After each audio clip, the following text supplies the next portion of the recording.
সাবেক প্রধানমন্ত্রী শেখ হাসিনার সঙ্গে কুশল বিনিময়ের কথা স্বীকার করেছেন জাতীয় পার্টির চেয়ারম্যান জি.এম. কাদের।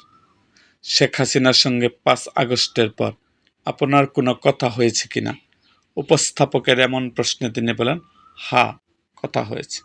উনি তেমন কিছু বলেননি, এমনই কুশল বিনিময় করেছেন, ভালো আছেন ইত্যাদি। রবিবার ১৯ এপ্রিল এক টকশোতে এসব কথা বলেন জি.এম. কাদের।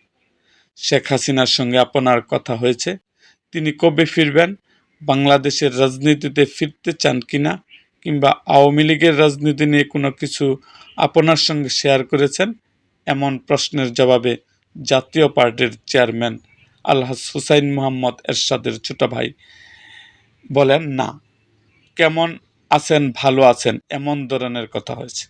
ওনার সঙ্গে তো আমি রাজনীতি করি না, ওই ধরনের কোনো কথা আমার সঙ্গে হয়নি।